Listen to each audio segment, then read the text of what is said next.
O episódio 5 da segunda temporada de Percy Jackson marca um ponto de virada problemático. Aqui a série define uma nova postura. Em vez de submeter seus protagonistas ao teste do mundo, passa a submetê-los ao controle do roteiro. O Percy deixa de ser provado pela experiência e passa a ser preservado pela narrativa. Até aqui a adaptação vinha se apoiando em um princípio que o livro domina muito bem: atualizar os mitos sem desmontar sua função narrativa e mitológica.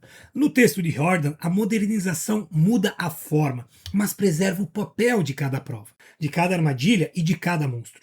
No episódio 5, esse princípio é abandonado. A série tenta atualizar como o livro atualiza, mas sem manter a função original do mito. O resultado é uma sequência de mudanças que não se organizam entre si, obrigando o roteiro a tomar decisões cada vez mais estapafúrdias para justificar as próprias alterações. Muito parecido com o que aconteceu com a Medusa lá na primeira temporada. E também no parque de diversão com as armadilhas do Hefesto.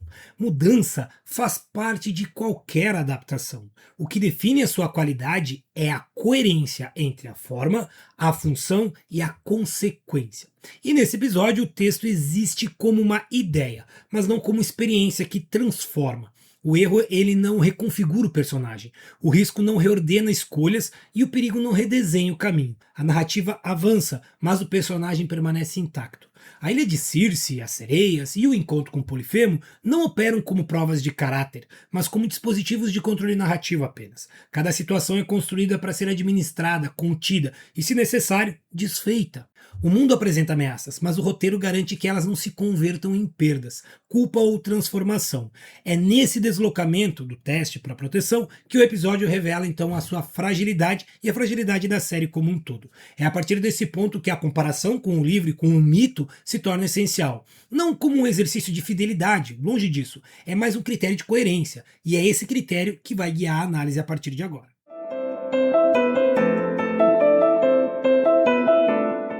A Ilha de Circe é um bom termômetro para entender o problema desse episódio. Riordan transforma o Palácio da Feiticeira em um spa, em um resort de bem-estar, mas mantém intacta a estrutura do mito. O cuidado é uma armadilha. Todos os homens são transformados em porcos. Tá, Porquinhos da Índia é uma atualização simples, criativa e coerente. E a função narrativa permanece a mesma. A série também apresenta a ilha como um spa, mas altera completamente o seu funcionamento interno. Aqui a transformação não é regra, é uma exceção. E não é punição, é um evento isolado. Percy é transformado sem que isso decorra de uma escolha, de um erro ou de uma falha de julgamento. O ato não ensina, não marca e não organiza conflito. Ele acontece por necessidade de roteiro, não por lógica do mito. No livro, a Circe não precisa se explicar. Ela age. O spa funciona como armadilha por si só. Na série, a Circe precisa se apresentar, explicar seus métodos. Ela assume aqui um papel de mediadora emocional. A bruxa cede o lugar à terapeuta. Essa mudança desmonta a função da ilha. No livro, a atualização preserva o eixo do mito: sedução, prisão e perda de controle. Na série, a atualização rompe esse eixo. Para compensar, o roteiro precisa então recorrer a falas explicativas, soluções rápidas e deslocamentos forçados. O mito deixa de operar como prova e passa a funcionar como cenário controlado. Aqui fica claro o padrão do episódio. O problema não é modernizar. O problema é modernizar sem manter a função narrativa original.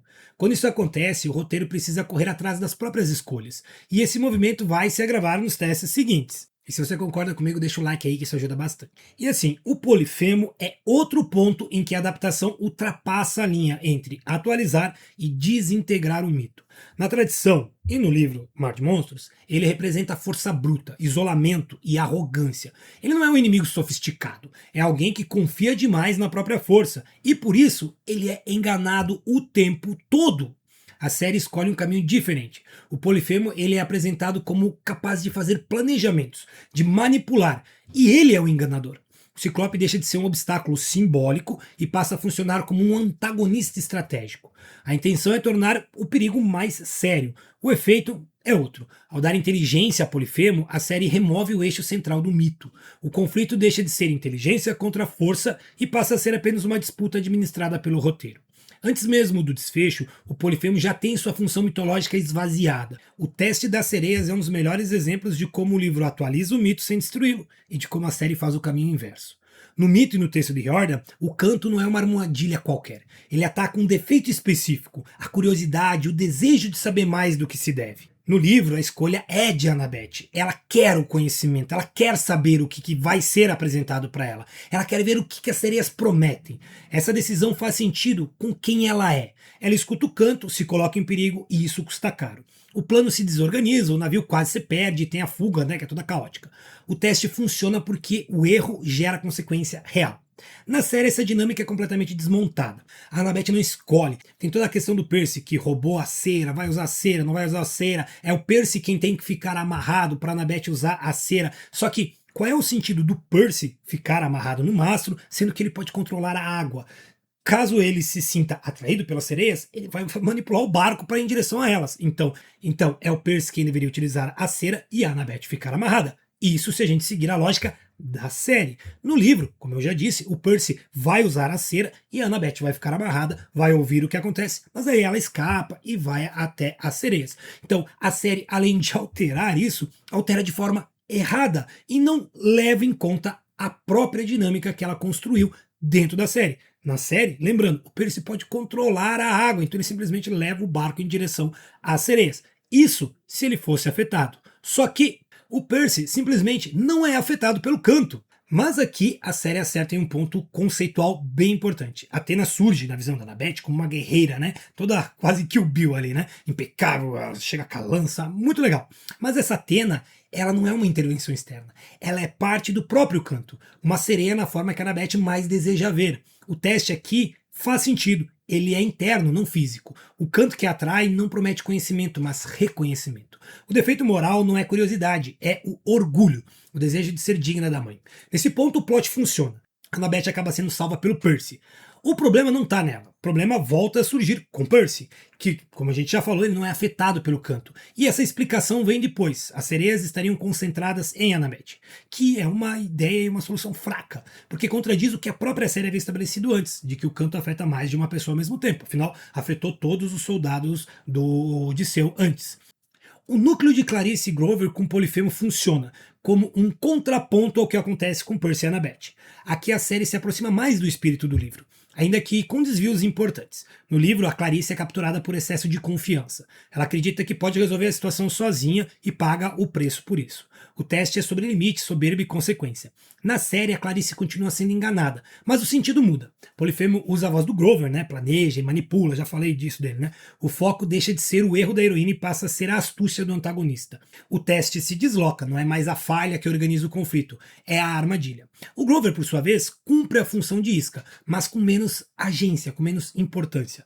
O esquecimento do véu e a rápida descoberta da sua identidade aceleram a trama, mas reduzem a tensão. Ainda assim, esse núcleo entrega algo que falta ao resto do episódio, um risco concreto.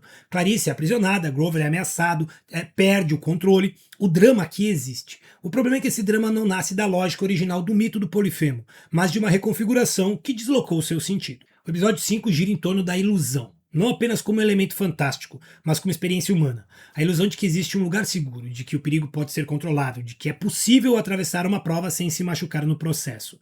No livro e na mitologia, a ilusão existe para fazer o herói errar. E esse erro não é decorativo. Ele desorganiza o plano, coloca todos em risco e força uma reação. É nesse momento que o mito cumpre a sua função. Ele não amortece a queda, ele deixa que o impacto aconteça, mesmo que leve a graves perdas. Na série, a ilusão funciona de outra maneira. Quando o perigo começa a ficar grande demais, o roteiro intervém. Uma explicação surge, uma ajuda chega, uma saída se apresenta. O personagem não precisa atravessar o desconforto até o fim.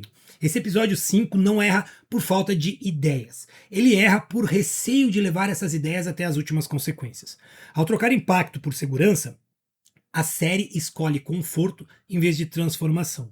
É uma história de herói que evita o desconforto, que é a base da história do herói. Para mim, o episódio 5, Damos Entrada no Spy Resort da CC, fica com uma nota 4,5. E essa nota não vem de desgosto com a série, tá? Mas da sensação clara de que aqui a adaptação escorreu pelos dedos. O episódio tem ideias, referências e essa vontade de atualizar os mitos. O problema é que ele moderniza sem preservar a função de cada um deles. Cada mudança cria uma nova explicação, cada explicação pede outra, e o roteiro passa a trabalhar para se sustentar e não mais para avançar a jornada. Circe deixa de ser uma ameaça e vira um conceito confuso. O teste das sereias começa como uma boa ideia, mas se recusa a pagar o preço dramático. Polifemo é reconfigurado de um jeito que enfraquece totalmente o sentido do mito. E no centro de tudo, Percy atravessa o episódio com uma proteção que não existe no livro e nunca fez parte da sua história. O resultado é um episódio que anda, mas não marca, que entrega movimento, mas que evita a consequência. E aí eu pergunto, atualizar mitos é mudar a roupa ou mudar a função? Se a série continuar fazendo uma coisa enquanto pretende fazer a outra, o preço vai aparecer mais adiante. E se essa análise te ajudou a olhar esse episódio com mais cuidado, o like ajuda que esse tipo de conteúdo continue a acontecer aqui no canal. Então se inscreve, que assim você acompanha os próximos vídeos, ativa o sininho para não perder o lançamento deles, porque essa temporada ainda tem muita coisa para ser discutida. E para quem quiser aprofundar essa conversa, o Clube de Membros é onde essas análises continuam com mais calma, sem correria. No último vídeo de análise do episódio final, vamos sortear um mar de monstros entre os membros do canal. Então clica aqui em Seja Membro e vem compartilhar isso comigo. Você me ajuda e ainda tem conteúdo antecipado e muito mais. Forte abraço e se cuide.